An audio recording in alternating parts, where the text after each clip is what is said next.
हुआ श्री सत्यभामा जी से, 3 विवाह हो गए।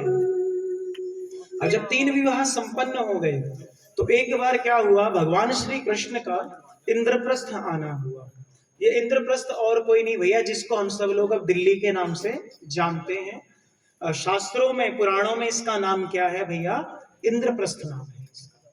तो इंद्रप्रस्थ भगवान श्री कृष्ण का जाना हुआ और वहां पर वो अर्जुन के साथ श्री यमुना जी के किनारे भैया रथ से जा रहे थे।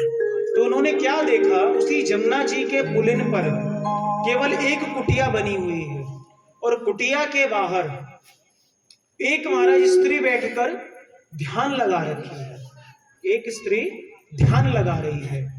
तो भगवान श्री कृष्ण ने अर्जुन से कहा, एक काम कर जा, देख कर तो आ कौन है, किसके लिए ध्यान लगा रही है, पूछ कर आ, क्या पता हम इसकी कुछ सहायता कर दें।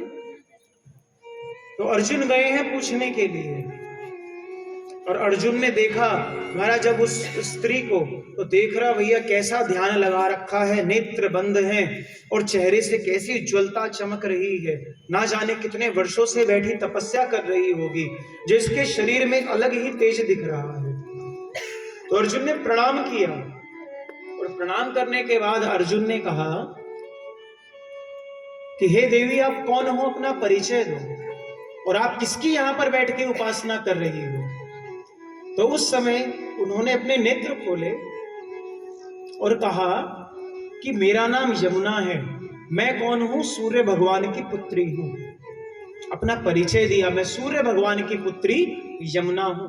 यमराज मेरे भैया हैं। यमराज कौन भैया, यमुना जी के भाई हैं। कहते यमराज मेरे भैया हैं।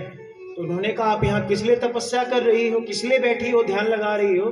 तो उन्होंने कहा कि त्रेता युग में भगवान राम मुझे आश्वासन देकर गए थे कि ब्याह करेंगे, लेकिन मेरा त्रेता युग चला गया, ये द्वापर आ गया और द्वापर भी धीरे धीरे बीते जा रहा है, लेकिन क्या प्रभु मेरी सुध नहीं लेंगे, क्या वो मुझे अपनाएंगे नहीं। भैया आनंद रामायण में कथा आती है, हो सकता है आप सब लोगों ने पहले ना श्रवण की हो, कि आनंद रामायण में कथा आती है जब शत्रुघ्न जी आए हैं और उन्होंने मथुरा नगरी पर राज्य किया है, जब मथुरा में शासन स्थापित कर लिया है, तब राम जी भी आए हैं देखने के लिए कि भाई मेरे भाई ने कैसा शासन यहाँ पर कर रहा है। तो मथुरा नगरी में आए हैं राम जी दर्शन करने के लिए मथुरा नगरी का।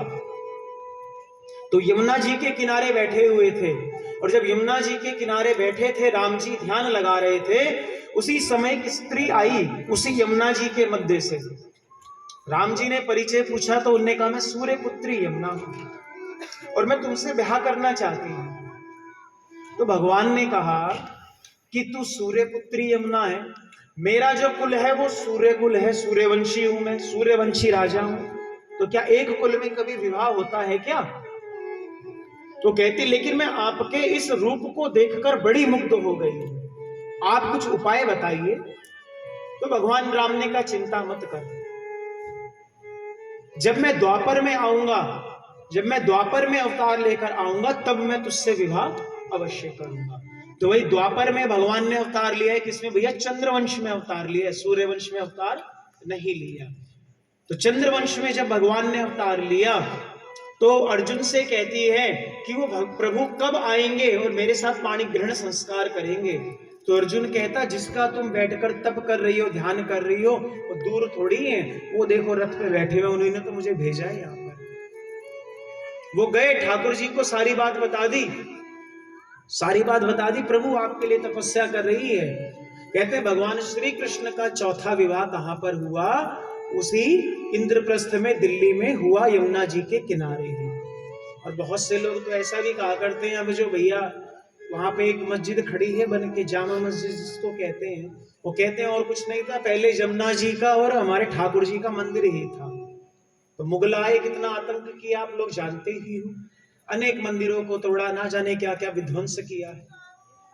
तो आप सब लोग भैया अब तो थोड़े समझदार हो, इन सब चीजों से कृपा करके बच के रहो, अपने सनातन धर्म को मत छोड़ो, तिलक लगाना मत बंद करो।